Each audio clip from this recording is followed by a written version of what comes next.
All right, we are back with our Serafin Brazilian Jiu-Jitsu move of the week. This week we're going to work on a technique I call the double over arm lock. It's going to be coming off a double underhook pass. So your partner's going to try to do the double underhook pass to you. You're going to go for an arm lock counter. This is a technique I learned from my coach when I was a white belt and really haven't seen a ton of since. So I think it's something that's going to be able to be added to a lot of people's games. It's a really common pass in a gi or no gi setting. So let's kind of get a look at it. So Brandon's going to put me into a double underhook type of position, okay? And when he gets double underhooks on me, the key for me is I want to create space by pushing my legs back and wide and creating space with my shoulders.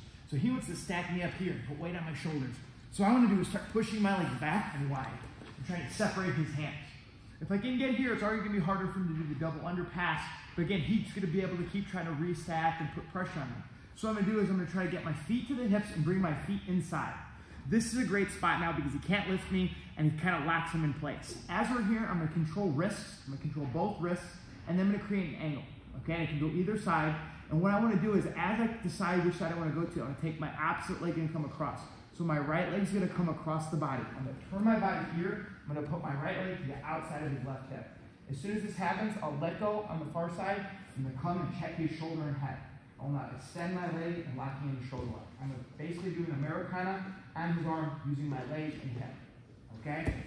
So if we're in the same spot, I'll do it to the other side. We're here. He's trying to stack me. So right away, I'm pushing down and away with my hips. I'm going to try to bring my feet to the hips and get low. As I do, I bring my feet inside. This alone should be a good counter to a lot of the double underhook passing. I'm not going to stay here too long because Brandon could do things like come over my knees, jump past me, but it's going to make it hard for him to lift. When I'm ready to attack, I keep my good wrist control. I'm going to take one leg, I'm going to come across his body. As I do, I put the other foot on the hip. From here, I can let go of the wrist, and I'm going to push through. As you can see, my leg is extending. That's pushing his shoulder down. His wrist and elbow are controlled, locking in the technique. Okay? We'll do it one more time from a different angle.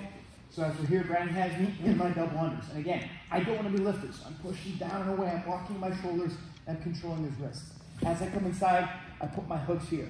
From here, he may be still trying to lift me, drive into me, so I'm trying to keep that pressure with my legs. When I'm ready, I shoot one hip across.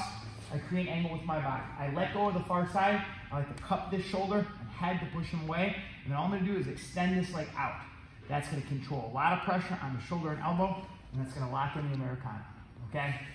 From that spot, you're going to get a good tap. And the nice thing about this is, if your opponent has very flexible shoulders and you're not tapping right away, it's preventing the pass still, and it's going to give me a good position where I can start looking for sweeps, back takes, and triangle chokes. So he's trying to yank his far arm out or his near arm out.